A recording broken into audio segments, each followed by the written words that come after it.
Hey everybody, this is Dominic DeAngelo of adfreeshows.com. Today's date is November 15th, 2022, and I am more than happy to have with me here one of my favorite interviews. It is none other than the MLW World Heavyweight Champion, your boy Hammer, my boy Hammer, Alexander Hammerstone. Hammer, how you doing today, man? I'm doing good, brother. It's great to be back on with you. Hey, thanks. Yes. Got to start off. You guys just started up. MLW Fusion season premiere just happened this past Thursday, but before that, you had the Battle Riot too, and it all started on Pro Wrestling TV, a new partnership with you guys. Talk about that a little bit. They've seen, from what I've seen so far, they've been very interactive with it, and it's been a very symbiotic relationship between you guys. Yeah, this seems like, obviously bringing MLW to their platform is a big thing for them, and it seems like Pro Wrestling TV is doing a lot as far as the advertisement and the engagement on their side of things. So, like you said, symbiotic is the perfect word for it, and it seems like it's going to be a very good move going forward. It's a streaming service. It's 100% free. It's as easy as click and download on your smartphone or your iPad or whatever, your smart TV, so it's really that simple to get. And not only that, I didn't understand quite how the service worked until I actually downloaded the app and to realize it's, one of those things where they have a live feed going of all kinds of stuff. And then they also have the back catalog so you could go watch, on demand, whatever you want to see. But that live feature, every once in a while, I'll, open the app and catch something I didn't even know I wanted to watch. So it is a really cool service that I think a lot of people, if they're just sitting here waiting for some reason, going, oh, when are you going to upload back on YouTube? Just get the app. You're going to love it. You're not going to regret it.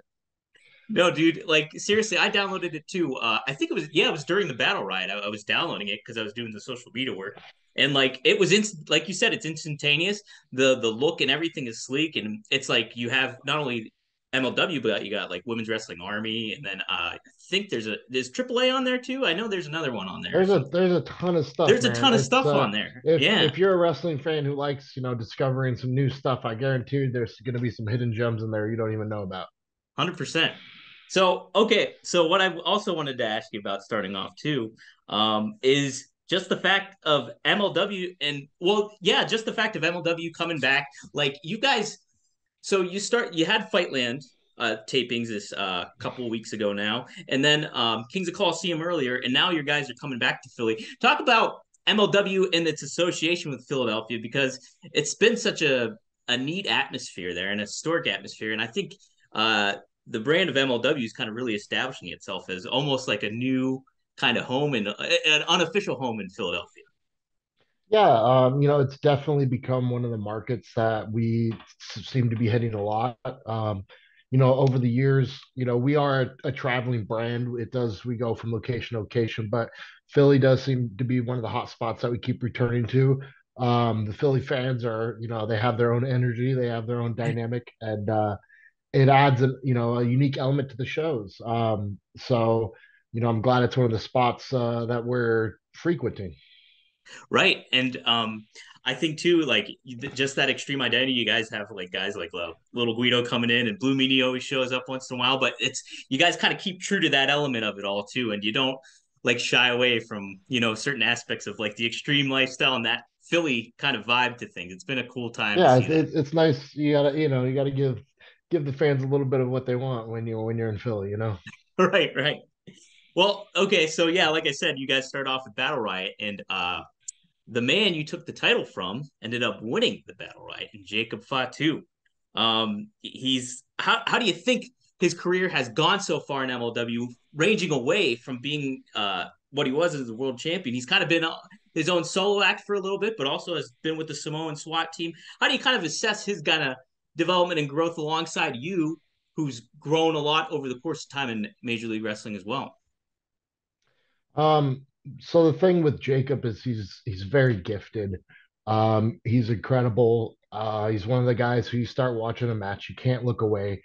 Um, I think, whether it be what's flowing through his blood, whether that's a cliche or not, I think, he was just able to do a lot of things and achieve a lot of things that I had to work a lot harder for. I just think that's the way it is. And someone as great as he is never going to fall into obscurity and start, sucking or anything like that. But I do think you look back of what's transpired with my career versus what's transpired to his career over the last year, and I've stayed hungry and I've stayed climbing, and I think he's wandered, and I think he's maybe doesn't have his clear purpose in mind. And I think Battle Riot was an example of him realizing what he wants and getting it back. But that being said, is he going to be able to refocus and get back on track quick enough to dethrone me? I don't think so. I To have him out of my hair for a year has been nice because I've been able to focus on everything I need to focus on. But at the same time, I there is an aspect, there's a part of me that still gets annoyed every time we get thrown up in a conversation. And, it's, oh, Jacob Fatu was the greatest, or, oh, this or that. And it's just like, it's my time now. His time, he had his time. It's over. It ain't coming back. We ain't getting ready for round two. I'm taking this franchise to the level that he couldn't take it to. And look, I got all the respect in the world for him, but at the same time, I have enough pride to want to prove once and for all that I didn't get a fluke win. If he wants to challenge me, he won the battle right. That's his right. But it's gonna be another big loss for him. That's just the way it goes. Well, I mean, another guy that you've been mixing it up with and you were friends with is Richard Holliday. He attacked you at Battle Riot 2. And then Cesar Duran actually booked you guys 2 weeks from now, as we're recording, in a street fight, I believe it is. False count Falls anywhere. Count Anywhere, correct. Falls Count Anywhere. And Basically the same rough idea. right, same kind of ballpark thing. Uh, yeah, talk about getting your hands on him again. You know what? It's another one of those things where it's like you think you got to put something behind you and move forward, but when people want that championship belt, they're just going to keep clawing for it. And Richard Holiday is continuing clawing for it. And he feels justified in what he's doing. And you know what? He's one of the best in the company. I can't necessarily argue with his claim. I don't know if he deserves another shot this soon, but that's what he's going to get. You want to put it in a situation like Falls Count Anywhere where there's not disqualifications, there's weapons allowed, there's all kinds of these elements. That's not my forte. That's not my wheelhouse. Anyone who knows me knows I like a traditional wrestling match inside the four ropes, um, with the rules upheld. That being said, I get pushed outside of my comfort zone all the time. So if he thinks that's going to serve him, I'm going to make it his worst nightmare. Well, it was kind of nightmarish maybe for the audience this past week. He actually broke out into song a little bit. How would you assess his singing ability? Um, I've heard him too many times, especially when we're in New York. Something about he wants to get up on top of that building and sing. And when we were friends, I had to pretend I enjoyed it, but now I don't have to pretend anymore. Now you don't have to pull any punches. Well, you mentioned it too. Being more on the traditional side of style of wrestling, somebody that you had a great match with earlier this year was none other than Davey Richards, who's really got his teeth in the MLW and is challenging for the open weight title this coming Thursday here. Talk about having him in the mix of Major League Wrestling. What you've kind of learned from him. I know back, I think it was one of the Philly shows, Battle Riot, I believe, where you no, it was Fightland where you hurt your ankle and he helped tape you up and stuff like that. Yep. Talk about like just kind of learning a little bit from him and what he's kind of brought to Major League Wrestling for you guys.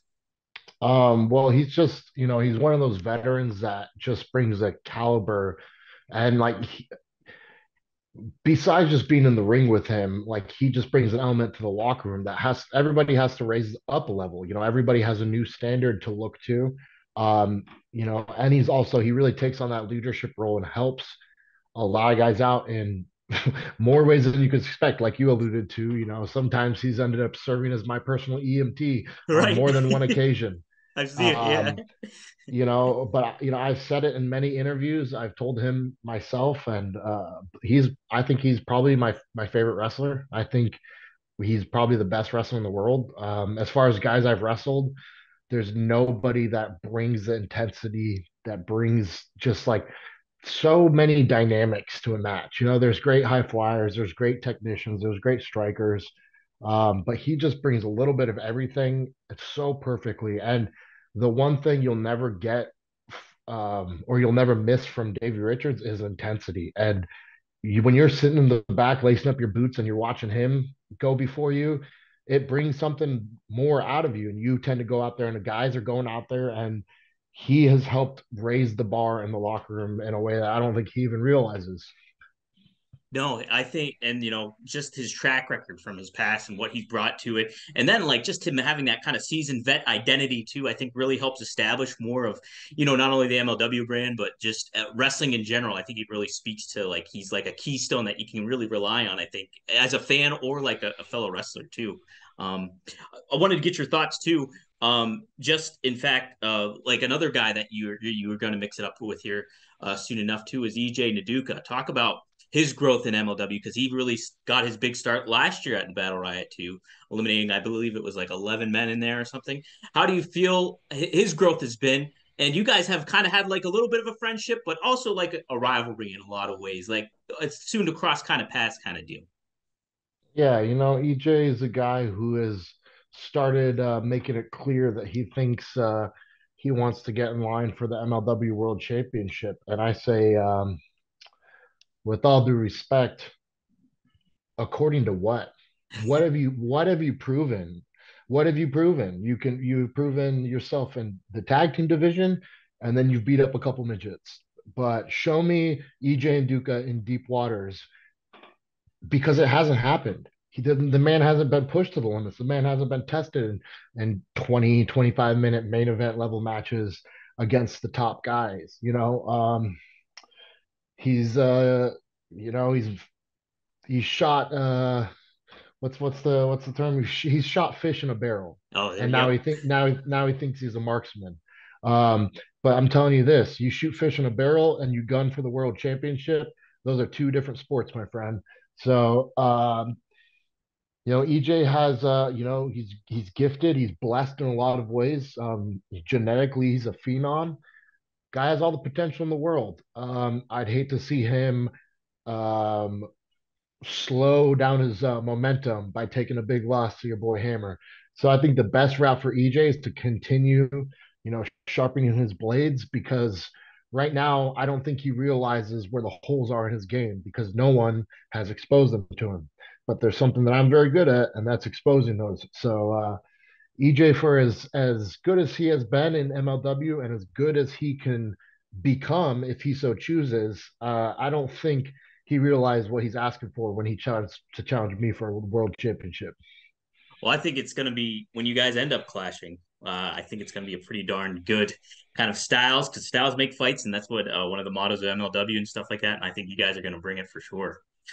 Um, so something that's kind of happened that kind of I think got a little bit of social media buzz and stuff like that was so that when the Young Rock came out with like they were doing casting calls and stuff like that, they were saying like I think there's a play to get your boy Hammer as Hulk Hogan going. Did any traction kind of happen with that? And what were your thoughts about? Did you get to see the episode yet with Hulk Hogan, the guy playing Hulk Hogan now? Which, if you did, what's your assessment? Oh, is it out? I think it's out unless they've been showing stuff for it. Okay. Like and that Hogan's been on the trail. I gotta tell you, man, you would have nailed the part a lot more than he would. So I haven't seen it. I haven't even seen the guy doing it. I don't know what I'm allowed to say or not allowed to say. All I can say is I did get some emails. I didn't reach out to anybody, but Oh, I might have been reached out to a little bit. I got really excited, but it never got past emails. So I don't know what happened. I don't know if all of a sudden somebody was chosen, and but I never got my chance to drop a "let me tell you something, brother." dude, you know, um, you got it right there. Damn it, I get FOMO for you now. yeah, as I'm wearing the hammer Yeah, there time you go. Right, shit, you know, right. Damn it. Well, do you you have know what aspirations? what what could have been, what could What have could have been. been exactly? Jeez. Do you have any aspirations to do acting or anything like that at some point? I think it would be definitely something worth getting into. I do feel like it's something that I could possibly do. Obviously, in our field, we have to present a certain level of, you know, more larger than life, appearance to what we're doing, which really transcends and translates well into acting. Um, that being said, I've done some in the past. I've done some commercial, I've done some spots in some really bad B movies and stuff. But it's always been stuff that kind of fell into my lap where I was just right place, the right time, or someone called me and was like, "Hey, I know these people. They need a buff guy," and okay, that's me. And I I, got it. literally, I showed up to, I did one commercial, and I think my name on the script was Muscle Hunk. I so so I was like, that just goes to show the kind of role I got. But that being said, it might be something worth getting into. I definitely, as I get older and I start to see that the wheels are going to fall off the wagon someday and I won't be able to wrestle forever, you got to start thinking about what's next. And for me, it's just about finding something that keeps me entertained, keeps me focused, gives me a reason to get out of bed. And if that's what it is, who's to say? I know. Yeah, let the chips fall where they may a lot of the time. Sometimes fate just finds you a lot of ways. There we go. Yep. Somebody that has gotten into a little bit of the acting is your old Dynasty brother MJF. I saw he's going to be in the Iron Claw as Lance Von Erich. How do you think he'll do it with the acting style of things? Oh, He seems to be right up his alley in a lot of ways. I think the only bad part of that is that what a miraculous wrestling career that might never be, because for if listen, if he is as good and incredible in the acting world as he is at wrestling, which let's be honest, he most likely is going to be, um, man, he might have be done with wrestling before he's 30, and he still has plenty of time to get to the top, enjoy his time, and make a smooth exit. And I think that's most likely what he's going to do. And the only downside to that is we're not going to get to enjoy, another decade of MJF and wrestling and what he could contribute. But like I said, I really think if this goes as well as I think it's going to for him, it's going to be the first of many big things for him. My God, it's I immediately thought the same thing too, especially when he was talking about he was like associating with Hollywood and doing some talks and stuff like that. I'm like, dude, he's gonna be gone before we're gonna miss a whole lot of MJF in the wrestling ring if that's gonna be the case. And I hope there's gonna be a certain balance of it because he has a passion for it and stuff like for the wrestling aspect of things. So, but hey, he's a businessman too, so and he knows what he's doing a lot of those respects. So Yes, who sir. knows? Yep. All right, I'll let you go here with a few more. Um, Something that I was really bummed about was you didn't get to be at Ric Flair's last match, that whole event, and it was a lot of fun. I will tell you that. I don't want to rub it in by any means, but talk, I guess, talk about missing that event a little bit, but also I wanted to kind of get your thoughts about if you could have a last match with somebody like legendary or anything like that, who would you choose? Okay, so I'll address the first half first. It was definitely a bummer. It was I wanna say I had one of those double or triple shots weekends where I was flying and flying and flying, and I flew back to Arizona just to which was where just my layover was. Like I was coming home, but Mm-hmm. I wasn't even going, like I wasn't even getting to come home. And then I'm at the airport and the flight gets pushed back, and then it gets pushed back, and then it gets pushed back, and then it's like midnight, and like, is it taking off tonight? And then it gets pushed back, and then it's like, okay, it's gonna take off first thing in the morning. And then it's like, well, when is it gonna get in? Like, are we gonna and then I'm like talking to the promoter. I'm like, okay, well, you should be able to get right to the building in time. And then it gets pushed back from 6 a.m. to 8 a.m. And then it's like, oh, it's going to be cutting it close. And then it gets pushed back to like 11:30 a.m. And they're like, there's no way you're going to make it in time. We're just, don't even worry about it. Um, the Von Erichs were there in Arizona with me. I believe they still made it out. They did, yeah. Just at the Okay, nick of yeah. time, they So made it though. They were yeah, exhausted. I'm sure that we all had a hell of a night. It was so Yeah, it was just so rough because we were at the airport. Like our flight was supposed to take off at like 6 p.m. or something like that. It wasn't like a fucking 11 p.m. flight that got canceled. It was like we were there at like 3 and then just stayed there all night until it was fine. Like it's not taking off. It was one of those. So it was just a hell of a weekend. Um, props to Conrad and the team because they still paid me, which was for having such a shitty day and it's like it's feeling so left out to miss Oh such an man. incredible event. It's like the such a props to them for that because they didn't have to do that, but that's just such a cool like, hey, like we know like you tried. It's not Yeah. like I was an asshole didn't show up. So but yeah, I was super bummed. I know it could have been it would have been a really incredible event to be a part of. That being said, it's I'm not I'm always the worst at these questions because I'm not a dream match type of guy. You know what I'm saying? Hmm. Like, um, I've been very fortunate to wrestle a lot of really awesome people. Um, like when I first got into wrestling, there's obviously guys I looked at who were like, the top indie stars or ex WWE guys or whatever, who I was like, oh man, if I could really wrestle them, like, and then over the years, I've wrestled so many of them, and Sure. some of Yeah. them I've wrestled 4 or 5 times, and they're my good friends, and where we call each other on Christmas. Like it just wrestling's bizarre like that. Then the other thing you realize, once you wrestle these people, like not to how to say this without like an ego, because I'm not trying to take thing away from anybody, because there's some really incredible wrestlers, but it's like it's they're just people. At the end of the Right. day, they're just people. So it's like, if you could go into that match and like, I don't fanboy over anybody anymore. But it's like I don't necessarily have like even like dream opponents. Like every once in a while, I'll wrestle somebody who I'm like, oh, I didn't realize how much I did want to wrestle them until the match. Like recently, I wrestled Josh Alexander from the Impact World Champion, Yeah. and Yeah.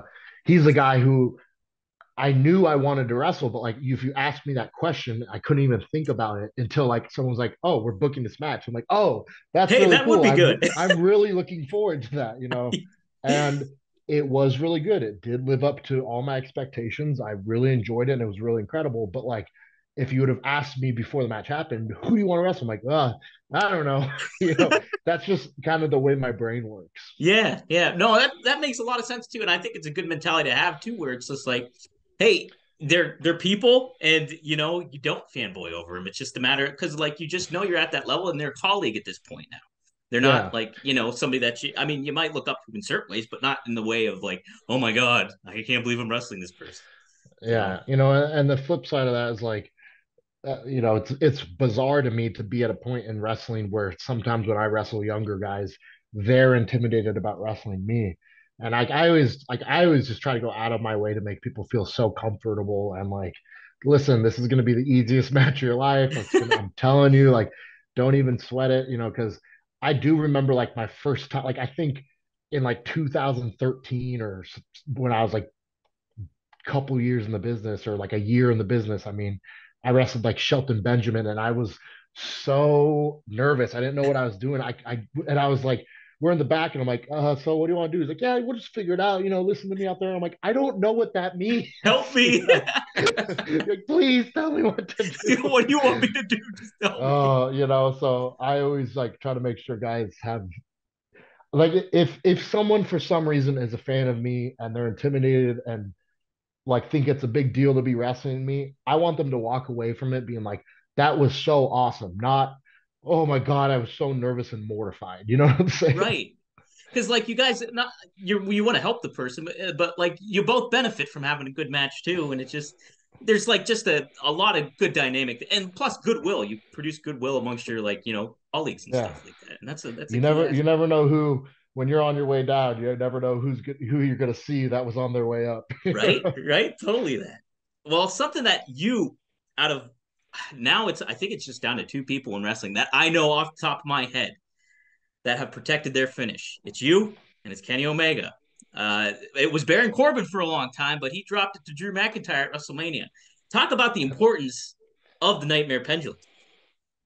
Well, it's one of those moves that like I like to think I do a lot of cool stuff because a couple of things I do are unique to me that I invented or I slightly modified from something like, like I saw in Japan. Like the Nightmare Pendulum is a nod to the Shoutin, which was performed in Japan.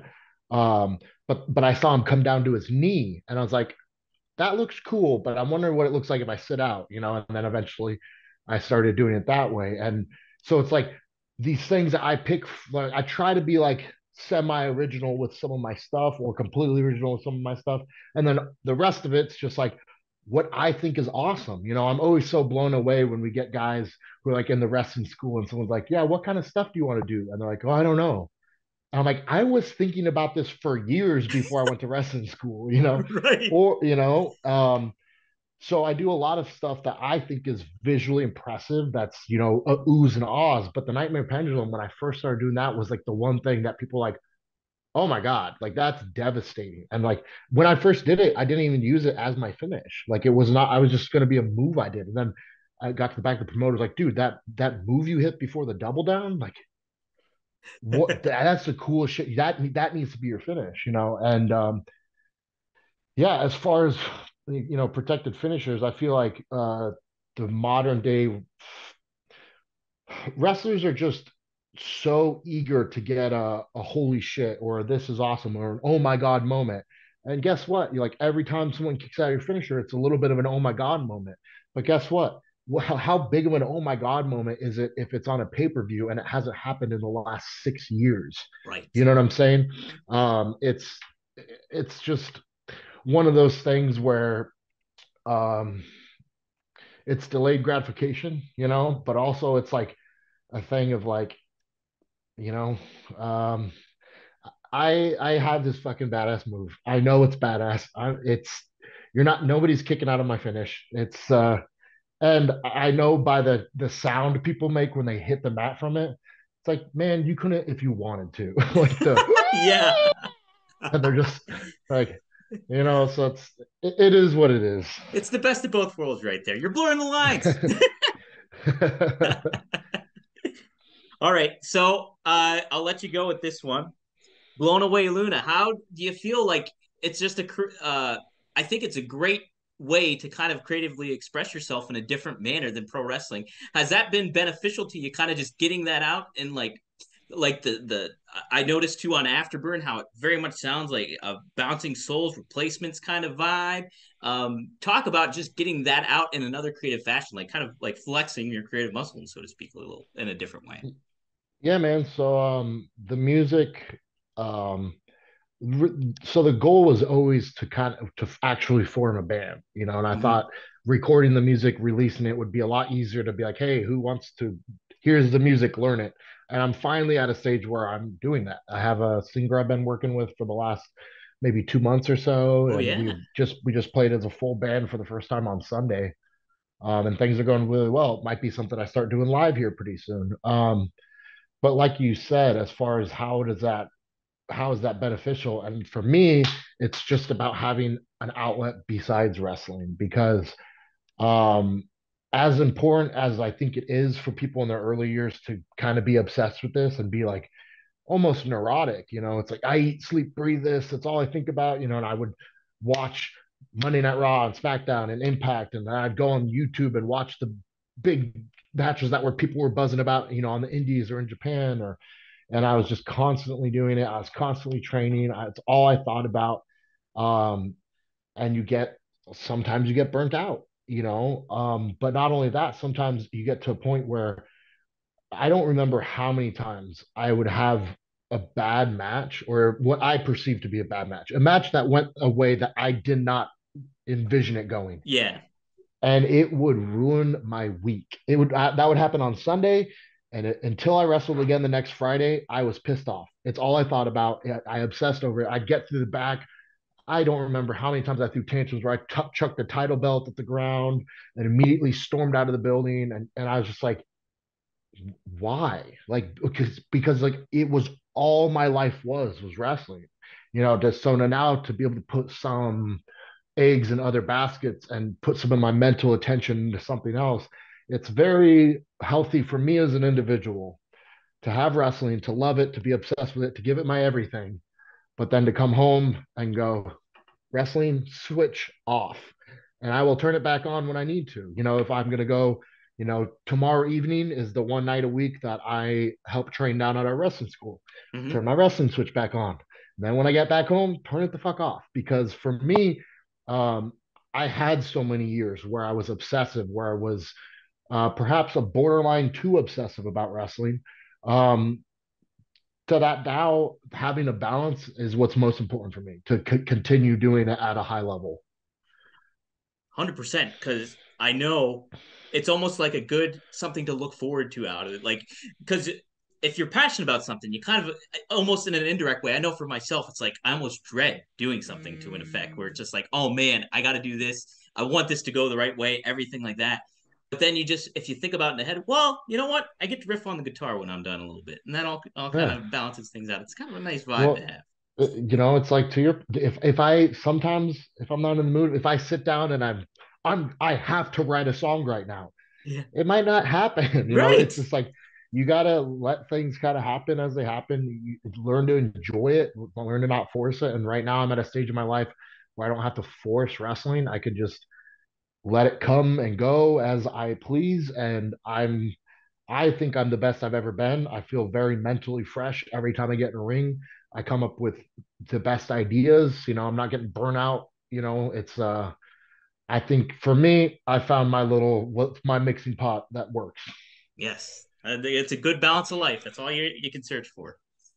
Okay, Frank Gastineau did ask what your favorite who your favorite official was. Do you want to weigh in on that, or do you just want to dismiss Man, that? man, What's your he vibe there? really he really just wants that rub. He does.